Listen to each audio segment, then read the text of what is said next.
अस्सलाम वालेकुम। ट्रम्प साहब कहते हैं कि वो अमेरिका ईरान के ऊपर दोबारा हमले से फैसला करने से 1 घंटे की दूरी के ऊपर था कि फिर पाकिस्तान के अलावा उन्होंने इस दफ़ा 3 और ममालिक का नाम लिया। पहले हर दफ़ा पाकिस्तान का नाम लेते थे, इस दफ़ा उन्होंने कहा सऊदी अरब, कतर और यूएई ने फिर मुझे कहा कि अच्छी बातचीत चल रही है तो अभी हमले को टाल दें, तो इसलिए मैंने हमला रोक दिया। उन्होंने कहा कि एटमी हथियार बनाने की ईरान को इजाज़त नहीं है और वो न्यूक्लियर डस्ट, वो कहते हैं जब हमने जून के अंदर अटैक किया था तो वो पहाड़ वगैरह कोलैप्स कर गए जिसमें वो 30,000 पाउंड वज़नी उन्होंने बम फेंके थे। तो उसके नीचे जो या अमेरिका निकाल सकता है तो या चाइना निकाल सकता है, ईरान को उसको रखने का कोई इख्तियार नहीं है। लेकिन उनकी बातों से लगा कि वो पूरी उम्मीद है कि शायद चीज़ आगे बढ़ जाएगी। मोहसिन नकवी साहब का जब विज़िट हुआ और वहाँ उनकी मुलाकातें हुई कालिबाफ से भी और बाकी लोगों से भी, तो उसके बाद मसूद पेज़ेश्कियान जो ईरान के सदर हैं उससे भी मिले।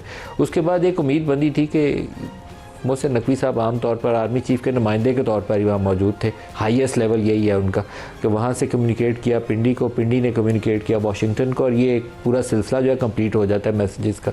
तो जो नई तजवीज़ गई है उसके जवाब में अमेरिका अपनी तजवीज़ देगा, तो चीज़ एक स्टेप आगे चलनी चाहिए, आगे अभी तक चली नहीं है।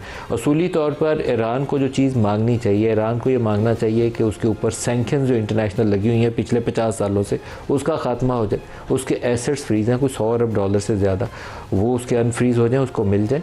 लेकिन उसको न्यूक्लियर हथियार के ऊपर कभी भी इसरार नहीं करना चाहिए। पूरी दुनिया उसको कभी सपोर्ट नहीं करेगी, कोई भी नहीं करेगा, उसके करीब 3 मुल्क भी उसको सपोर्ट नहीं करेंगे।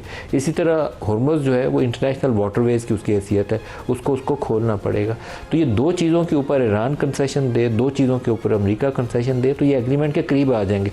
बाकी चीज़ों के ऊपर अमेरिका बहुत पहले शोर मचाता था कि इसके पास मिसाइल भी नहीं होंगे, ये भी नहीं होगा, वो भी नहीं होगा। अब उसकी ट्रम्प साहब की सुई एक ही चीज़ के ऊपर अटकी हुई है और वो है न्यूक्लियर, ताकि वो अमरीकी अवाम को कुछ बेच सकें कि मैंने ईरान से न्यूक्लियर प्रोग्राम का ख़ात्मा कर दिया। इसके अलावा उनके पास अमरीकी अवाम को बताने के लिए कुछ है नहीं। और जब नवंबर के इंतखाबात सर के ऊपर खड़े होंगे और अगर उनके हाथ में ये एक छोटी सी विनिंग ट्रॉफी भी ना हुई तो वो बुरे तरीके से शिकस्त खा जाएंगे। तो ये एक बहुत सिचुएशन है जो टेंस होती जा रही है डे बाई डे, और अगर 2-4 रोज़ और इसमें तवालत होती है, कोई पॉजिटिव तरीके से आगे डेवलपमेंट्स नहीं होती हैं, तो कोई रॉन्ग स्टेप लेगा, एक फ्रीक लेगा जिसका नतीजा उसका जिसका खमियाजा फिर पूरा इलाका भी भुगतेगा, ईरान भी भुगतेगा और अमेरिका भी भुगतेगा। तो आज के प्रोग्राम में इस इशू पर भी बात करेंगे। और पाकिस्तान में बजट का मरहला बहुत करीब है, बजट के हवाले से कौन से ऐसे इक़दाम लिए जाएँ कि पाकिस्तान में आखिरकार बरामदात बढ़नी शुरू हो जाए। दुआई मांग रहे हैं जब से कोई 30-35 सालों से पाकिस्तान की हालत देख रहे हैं कि हर साल कि बरामदात ऊपर चले जाएं कि हम IMF के आगे ना खड़े हों। लेकिन मुझे अभी काफ़ी तशवीश है कि हमने 6 महीने के बाद IMF से दोबारा रुजू करना है एक नए 3 साला प्रोग्राम के लिए, क्योंकि पाकिस्तान की जो बरामदात हैं पिछले साल की निस्बत भी कम है। ऊपर तो क्या जाना है, पिछले साल की निस्बत भी कम है। तो it's a very serious situation जिसके लिए हमें सर जोड़कर पाकिस्तान को कुछ करना चाहिए। लॉन्ग टर्म ऐसा प्लान बनाना चाहिए कि इस मुश्किल गड़े से बाहर निकल जाएं और आगे बढ़ने का रास्ता पाकिस्तान को नज़र आ जाए। इस्लाम में हमारे साथ हैं वफाकी वज़ीर पार्लिमानी अमूर डॉक्टर तारिक फ़ज़ल चौधरी साहब और जनरल तारिक रशीद साहब, दोनों को खुशामदीद कहते हैं। डॉक्टर तारिक फ़ज़ल चौधरी साहब, आपने पिछली दफ़ा उम्मीद बंधाई थी कि मामलात कभी टूटे ही नहीं है, बातचीत कभी रुकी नहीं है, तो इसलिए आगे बढ़ने की उम्मीद है। आपका अच्छी बात थी वो, क्योंकि राब्ते मुसलसल हो रहे हैं, मैसेजेस इधर से उधर आ जा रहे हैं। अभी क्या स्टेटस है?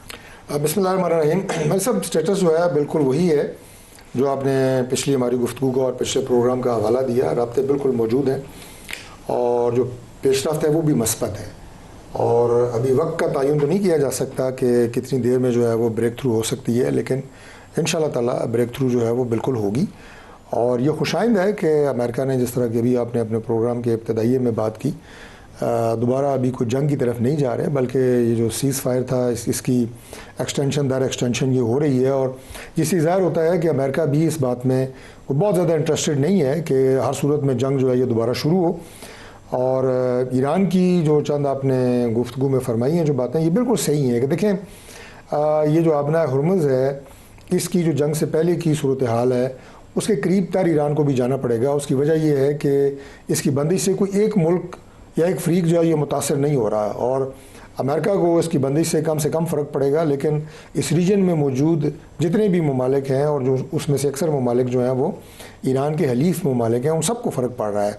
तो लिहाजा बहुत अरसे तक इसकी जो बंदिश है, इसके जो नुकसानात होंगे, तो उससे फिर आपको आहिस्ता आहिस्ता इस खत्ते के अंदर से भी आवाज़ें बुलंद होना शुरू हो जाएंगी कि ईरान को इसको खोलना चाहिए।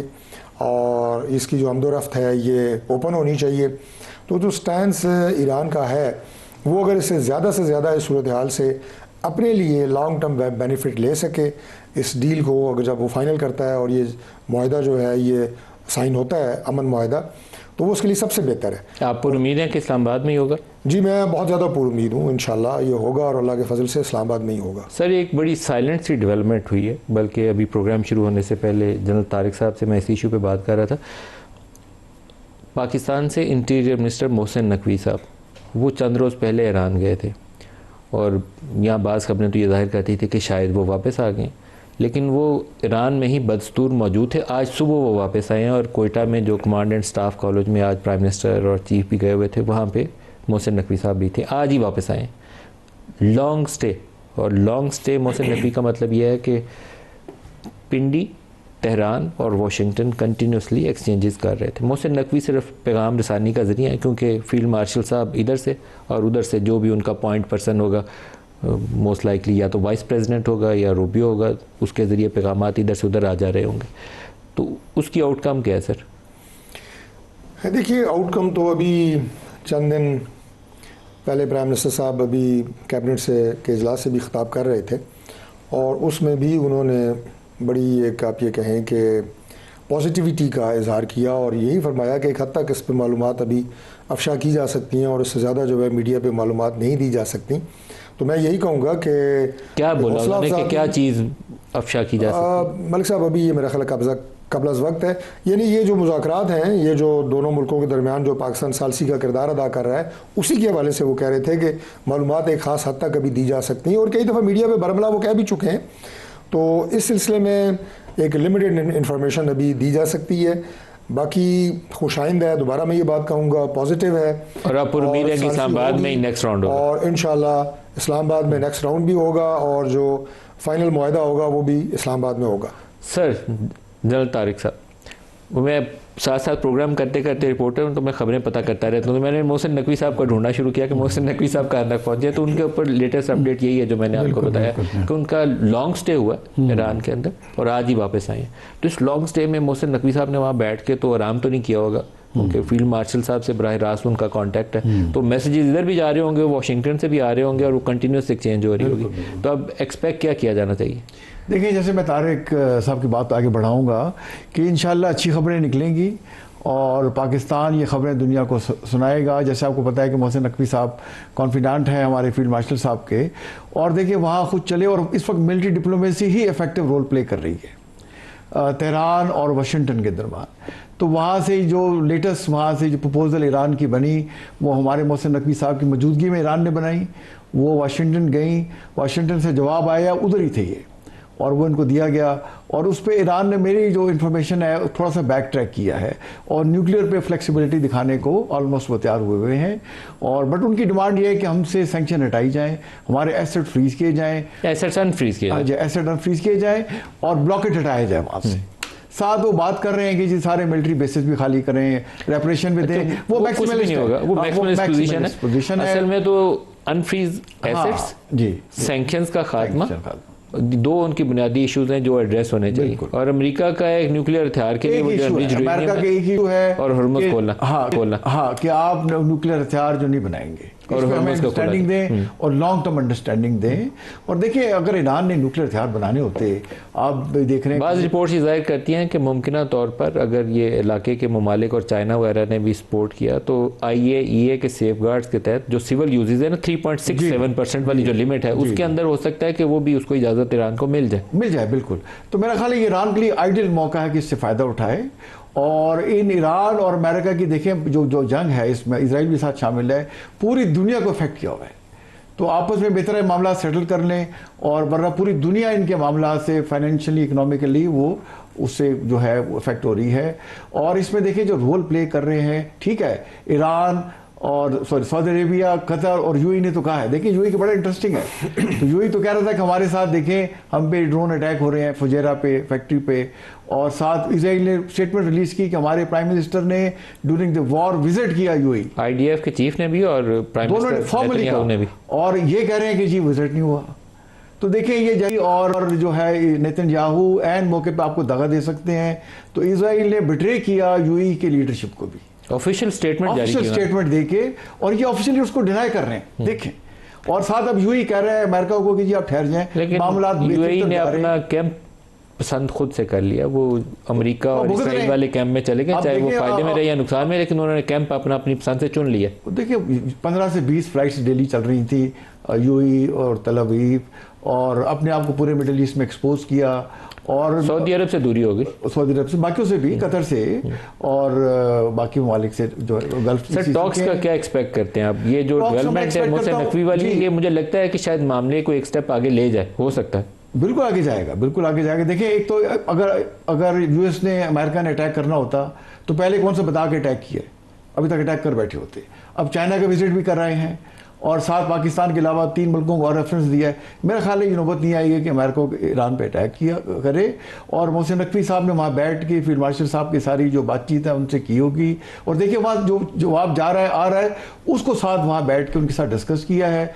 तो ये बड़ी, देखिए पाकिस्तान के एक बड़ा उसका, पाकिस्तान की कामयाबी है कि जो काम दुनिया को कोई मुल्क या अक़वाम मुत्तहिदा नहीं करा सका वो पाकिस्तान करा रहा है। मैं ये समझता हूँ कि इसी हफ्ते इंशाल्लाह अच्छी खबरें निकलेंगी, और इसी हफ्ते खत्म होने से पहले या अगले हफ्ते के शुरू में, और मैं समझता हूँ second round of Islamabad talks जो है इंशाल्लाह मई के अंदर ही पाकिस्तान में होगा, मई में होगा इंशाल्लाह। सो उन्होंने टाइम फ्रेम तय किया, जो अच्छी बात है। हम खबरें चलाने के लिए वक्त पूछते हैं किस तारीख को फलाना काम होगा। सर आज जो कमांडेंट स्टाफ का कोटा था उसमें प्राइम मिनिस्टर और फील्ड मार्शल की मौजूदगी, वो एक अच्छा स्टेप था, और इनको फ्रीक्वेंटली वहाँ जाना चाहिए। आप लोगों को कैबिनेट मीटिंग वहाँ करनी चाहिए। लेकिन असल सवाल जो है वो इससे जुड़ा हुआ है, टेररिज्म, उसका निशाना ख़ास इस वक्त बलूचिस्तान है।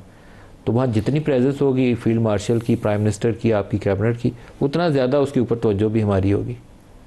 बिल्कुल आप सही फरमा रहे हैं। देखिए रकबे के एतबार से हमारा सबसे बड़ा वो सूबा है, और हमेशा हमारे वो यानी जो नेशनल एक एजेंडा होता है अपने सूबों को तरक्की देने का, उनके मसाइल हल करने का, तो बलूचिस्तान हमेशा जो है टॉप ऑफ द लिस्ट रहा है, प्रायोरिटी पे रहा है। पीपल्स पार्टी की गवर्नमेंट हो, उन्होंने आगाज़ हुकूक बलूचिस्तान किया। हमारी गवर्नमेंट्स जब रही हैं बलूचिस्तान के इशूज़ के हवाले से, उनकी ग्रांट्स के हवाले से, उनकी चीज़ों को हल करने के हवाले से, हमारे जितने भी वज़रा आज़म रहे हैं PMLN के, मियां नवाज शरीफ साहब हों, शहबाज शरीफ साहब हों, ये हमेशा हमारा टॉप एजेंडा रहा है। और इस वक्त जो हमारा दुश्मन मुल्क है इंडिया, वो जिस तरह वहाँ पे अपनी प्रॉक्सीज़ को फंड कर रहा है, और लॉ एंड ऑर्डर की सिचुएशन और टेररिज्म की सिचुएशन में इन्वेस्टमेंट इंडिया की तरफ से हो रही है, वो भी ज़बानी ज़द-ए-आम है। वो ऐसा नहीं है कि हम बात कर रहे हैं यहाँ आपके चैनल पे, ये प्रोग्राम में बैठ के, पूरी दुनिया इस बात को जानती है, और उसके ठोस शवाहिद वो हर प्लेटफॉर्म पे पाकिस्तान जो है वो फराहम करता रहा है। हैविंग सेड दैट, मैं ये कहूँगा कि जिस लेवल की वहाँ पे हमारी लॉ इन्फोर्सिंग एजेंसीज, सिक्योरिटी के इदारे, अफवाज पाकिस्तान जिस मेहनत से काम कर रहे हैं, जिस जज्बे से काम कर रहे हैं, और वहाँ पे जितनी तादाद में शहादतें हो चुकी हैं इन तमाम इदारों को जिनके मैंने नाम लिया, और उसके बावजूद हमारे बहादुर जवान वहाँ पे लड़ रहे हैं अपने वतन अज़ीज़ की हिफाजत के लिए, वो भी काबिल सताइश है। और जो स्ट्रेटजी वहाँ पे बनाई जा रही है, देखें मलिक साहब, लेट मी से दैट कि किसी भी मामले का, जिस तरह आप कहते हैं ये मामला है जी कि इसका बातचीत से हल निकाला जाए, ज़रूर निकाला जाए। और मैं समझता हूँ कि जो पॉलिटिकल लोग होते हैं वो आखिरी लोग होते हैं कि जो बातचीत के अलावा कोई और रास्ता निकालने की बात करें। तो हम आखिरी हद तक जाते हैं, और इसमें भी जाएंगे कि जहाँ पॉलिटिकल सॉल्यूशन निकले, डायलॉग से निकले, लेकिन एक ऐसा एलिमेंट जो कि फॉरेन फंडेड है, और जिसने उस मकसद कोई बलूचिस्तान की तरक्की, अपने कौम की तरक्की नहीं है, बल्कि एक ख़ास एजेंडा है, और आपके दुश्मन के साथ मिल के वहाँ पे टेररिज्म कर रहा है, उसका एक ही इलाज है जो पाकिस्तान की मुसल्लह अफवाज कर रही हैं, और वो करती रहेंगी, और आखिरी दहशतगर्द के ख़त्मे तक होगा इंशाअल्लाह ताला। अच्छा जनरल तारिक साहब, जो बुगटी वाला वाक़या था जी, वो एक अफसोसनाक वाक़या था, और उस वक्त जिसने भी वो बैठ के फैसला लिया, मेरे ख्याल में वो गुड सेंसेस में नहीं था, क्योंकि जिस चीज़ से क्योस फैले ना मुल्क में, अब 25 करोड़ का मुल्क है ना, उसमें उसको गुरेज करना चाहिए। तो जिस को तो हम मेन स्ट्रीम कर सकें, वो पहली तरजीह जो डॉक्टर तारिक साहब ने कहा कि सियासी लोगों का पहले काम यही होता है कि मेन स्ट्रीम करें, उसको बातचीत से रास्ता का हल निकालें। एक एलिमेंट रह जाएगा जिसको हम खारजी कहते हैं या इंडियन फंडेड कहते हैं, उसका भी रहा है कि डंडा पकड़ लें, लेकिन पहले 99% जो हमारी ऑप्शंस हैं वो बातचीत वाली हैं। तो हमें प्रायोरिटाइज करके लेके चलना चाहिए इस चीज़ को। बिल्कुल लेके चलना चाहिए। देखिए आपने भुक्ती साहब का जिक्र किया, 2006 में वो वफात पा गए। और अब देखिए हुकूमत पाकिस्तान के लिए चैलेंज ये था कि वो स्टेट विद इन स्टेट बनाई हुई थी उन्होंने, और मैं यहाँ इंस्ट्रक्टर था, NDU में पढ़ाता था मैं एज ए ब्रिगेडियर, और मैं 2007 के शुरू में जनरल बन गया, तो मुझे वहाँ भेजा गया और फिर 4 साल as a senior military commander में वहाँ रहा। देखिए नदीम भाई, आज भी भुक्तियों ने जो उनका नेबरिंग है ज़िला कोल्लू जहाँ मरी रहते हैं, सड़क नहीं बनने दी। आज भी 2007 में भी नहीं बनी हुई थी, आज भी नहीं बनी हुई। और जैसे मैं पता है 44% ऑफ पाकिस्तान है और हर उसके डिवीज़न डिस्ट्रिक्ट्स में बेपनाह मादनियात फंसी हुई हैं, oil, gas, uranium, gold, copper, coal, gypsum और मार्बल, ग्रेनाइट, आप नाम लें वो धात वहाँ मौजूद है। ऐसी ऐसी जगह मैंने देखी हैं कि आप ज़मीन पे हल्का सा आग जलाए तो धुआं निकलता है। सर पूरा वो जो इलाका है, मरी, खुजदार, गोलू, डेरा बुगटी, ये सारे नेचुरल रिसोर्सेज से भरा हुआ देखें, और मतलब उसमें इसीलिए वहाँ इंस्टेबिलिटी है, इसलिए वहाँ लेबीज पे हमारे कुछ दोस्त मुल्क जो है ना वो भी इन्वॉल्व है और कभी स्टेबल होने नहीं देंगे। तो हमें अपनी तो कोशिश करनी चाहिए कि वहाँ आग ना लगाए, चिंगारी ना जलाए। देखिए आप जो बातचीत कर रहे हैं, हमारे सियासी काबरीन को वहाँ जाके देखिए, प्राइम मिनिस्टर साहब हमारे बड़े एक्टिव हैं, जाके 1 हफ्ता रहें, कम से कम महीना रह लें, कैंप ऑफिस बनाए, वहाँ बैठे, कैंप ऑफिस बना के वहाँ बैठे कि यहाँ से हुकूमत के मामला अगले महीने कोयटा से चलेंगे।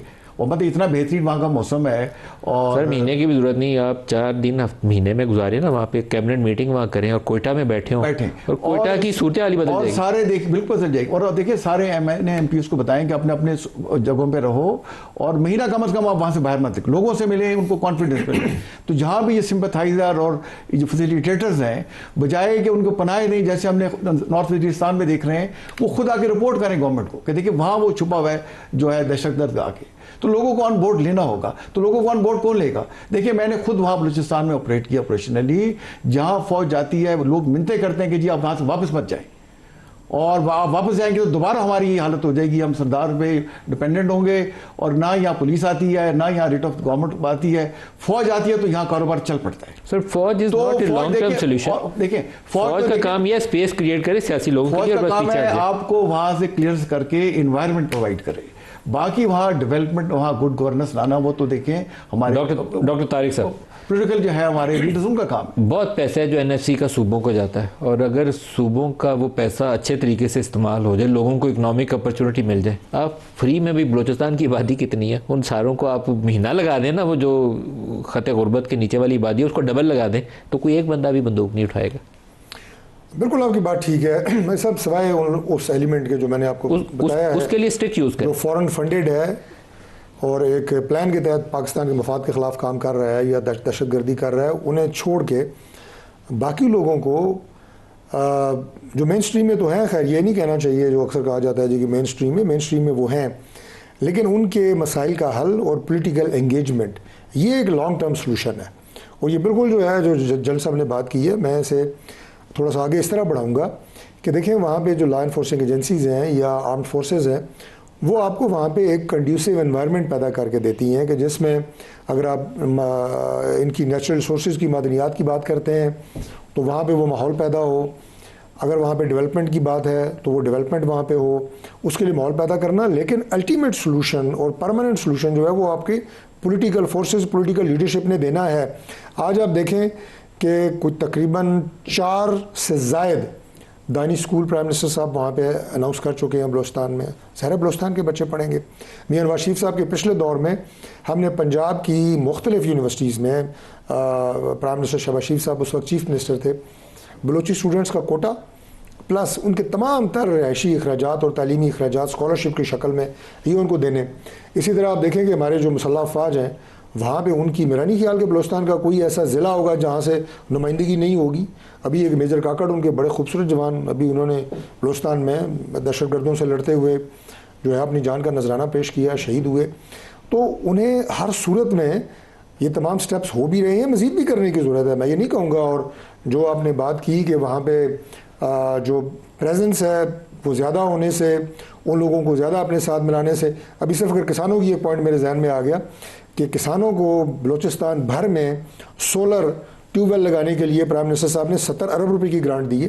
सर और ये नहीं कि किसी को कोई आसान हम उसे जता रहे हैं, हम सिर्फ ये बता रहे हैं कि हमारी ब्रेक नीयत करीब क्या आ गई है। हमारी नीयत है कि वहाँ पे हम उन्हें करीब तर करें एक पोलिटिकल सिस्टम के साथ, और वही एक लॉन्ग लास्टिंग सिस्टम है। डॉक्टर तारिक फजल चौधरी साहब और जनरल तारिक शीर साहब, आप दोनों का बहुत शुक्रिया। एक ब्रेक ले लें जी, ब्रेक से वापस आएंगे तो हम बजट में क्या करने की ज़रूरत है और क्या हो रहा है उसके ऊपर बात करेंगे। हमारे साथ रहिए।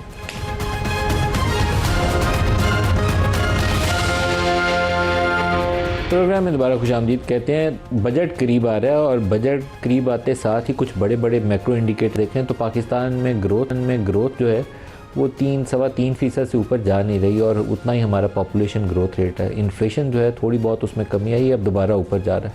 8,000 अरब रुपए के करीब सालाना हम कर्जे उठा रहे हैं और कुछ 40-45 अरब डॉलर का ट्रेड डेफिसिट बुक करेंगे। कोई ऐसा साइन नहीं है जो बताऊं कि हम यहाँ से उड़ेंगे तो हमारी बेहतरी हो जाएगी और इकोनॉमिक अपॉर्चुनिटीज़ आना शुरू हो जाएंगी। अशफाक तोला साहब हमारे साथ हैं। तोला साहब, आपको खुशामदीद कहता हूँ। बेहतरी के लिए कोई रास्ता, कोई स्ट्रेटजी अपनानी पड़ेगी कि इन मुश्किल से निकलें और लोगों को कोई इकोनॉमिक अपॉर्चुनिटीज़ दें। जी, बिस्मिल्लाहिर्रहमानिर्रहीम। नदीम भाई, thank you very much. Nadeem भाई, वी ऑल अंडरस्टैंड के जो आजकल हालात हैं, specially crisis in the gulf की वजह से हालात मज़ीद ज़बूहाली का शिकार हैं और हमारा ही नहीं, हमारे पड़ोसियों के भी बड़े बुरे हालात हैं। मगर हमारे तो कुछ ऐसे हालात हैं जो हम अपने ऊपर सेल्फ इम्पोज हैं हमारे, तो उसकी वजह से हम ज़्यादा मार खा रहे होते हैं। देखिए, इस वक्त हम एडवांटेजियस पोजीशन में है हॉर्मोज़ की वजह से, हमारे पास ऑयल सप्लाई में कोई कमी नहीं आई। आपने कहा जीडीपी ग्रोथ आपकी सप्रेस हो रही है।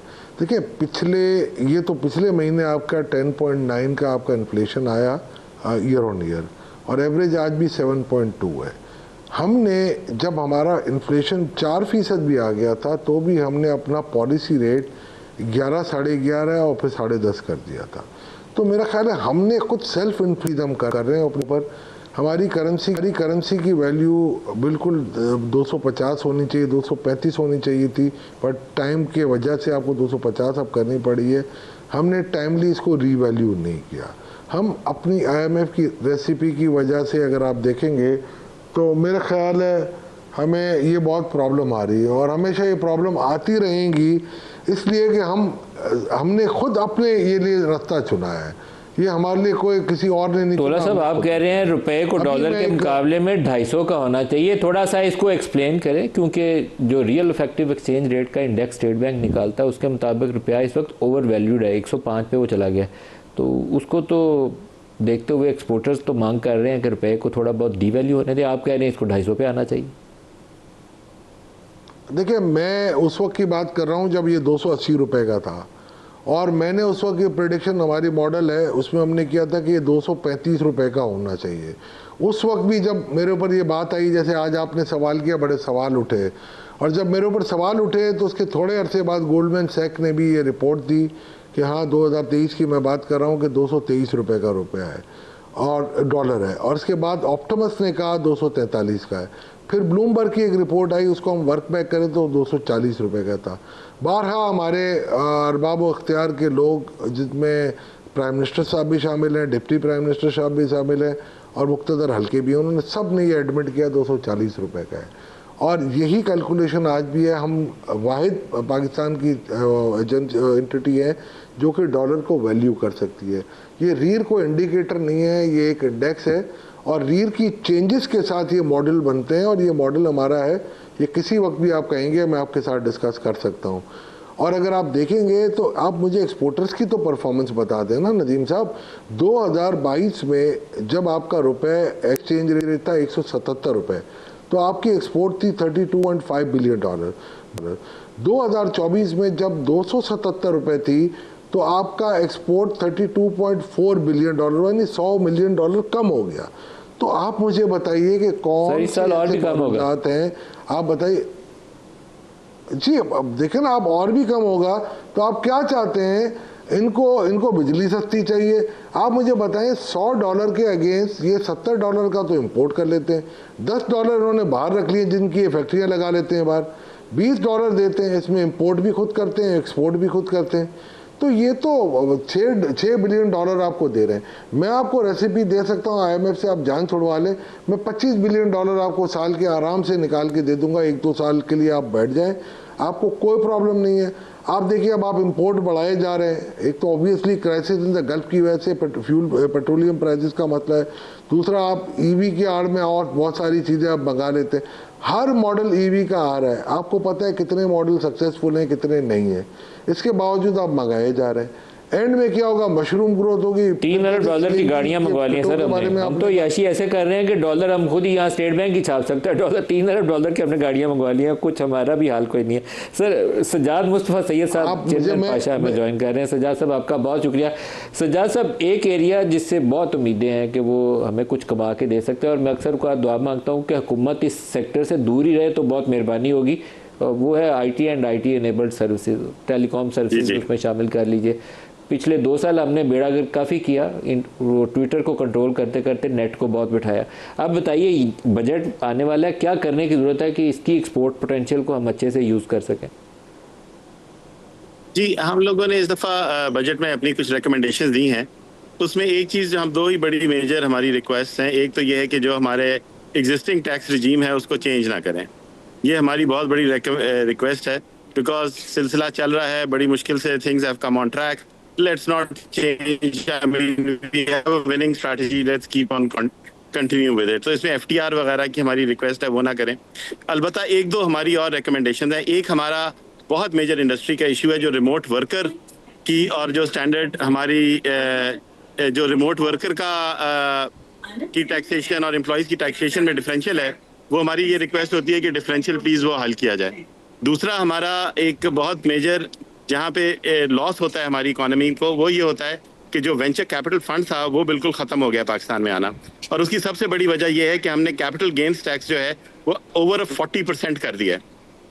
सो जब तक कैपिटल गेन्स टैक्स कम नहीं होगा तब तक पाकिस्तान के अंदर मजीद फॉरेन इन्वेस्टमेंट नहीं आएगी IT सेक्टर में। तो अगर ये 3 चीज़ें हमारी हल कर दें, जिसमें एक कंटिन्यूटी ऑफ पॉलिसी है रिगार्डिंग FTR, एक रिमोट वर्कर की टैक्सेशन का इशू है वो, और तीसरा ये जो हमारा वेंचर कैपिटल के ऊपर जो कैपिटल गेन्स टैक्स है, अगर ये 3 मसाइल हमारे हल कर दें तो आई थिंक हमारी इंडस्ट्री मजीद एक्सपोर्ट कर पाएगी। जी, इस साल क्या आप तवक्को रखते हैं 30 जून तक IT और IT इनेबल्ड सर्विसेज की बरामदात कितनी हो जाएंगी? सर हम तकरीबन 4.5 बिलियन को तकरीबन टारगेट कर रहे हैं, गिव और take. So I think we are on track. अलबत्ता कुछ डाउन साइड आई है because of the situation in the Middle East, but अल्हम्दुलिल्लाह कुछ चीज़ें पॉजिटिव भी हुई हैं। सो कुछ अगर हमने if we play or act together and अपनी अनाउंसमेंट्स हम अपनी सही टाइम पे करते रहे, और हमारा इंटरनेट और इस किस्म की चीज़ों में प्रॉब्लम्स ना आए, तो इंशाल्लाह हम 4.5 तक टारगेट कर रहे हैं इस साल। जी सही। तोला साहब, आपके जहन में क्या प्लान है फॉरेन एक्सचेंज अर्निंग बढ़ाने का, जिसका आप तज़किरा कर रहे हैं, मोटे मोटे नुक्ते? देखिए, सबसे पहले तो आपका 50 लाख रुपए का आपका इनकम टैक्स ऑर्डिनेंस में है 111 सबसेक्शन 4 का, और वो 2018 में हमने सेट किया था। और अगर आज इन्फ्लेशनरी मेजर भी लेके अगर आप देखें तो मेरा ख्याल से $1,00,000 होने चाहिए। 4 लाख लोग रेमिट करते हैं। हमारी टोटल जो प्रोफाइल है वो $38 बिलियन की, और जिसमें से $4 बिलियन इनकम टैक्स की ये फैसिलिटी और कंसेशन अवेल करते हैं। और ये हम अगर $40,000 भी अगर आए, 30 लाख रुपए आते हैं नॉर्मली एवरेज 4 लाख लोगों के, और अगर ये $40,000 भी आए ना तो हम $16 बिलियन यानी $12 बिलियन एक्स्ट्रा मंगा सकते हैं। दूसरा, आपको रेमिटेंसेस में आपको थोड़ी सी, आप कहते हैं कि जो लिमिट है इसकी बढ़ा के कितनी कर देनी चाहिए? $1,00,000 कर देनी चाहिए। $1,00,000 आप कर दें, और $1,00,000 में से भी अगर आप एवरेज $40,000 भी आता है 4 लाख लोगों का, तो आपके पास आराम से $16 बिलियन आ सकता है।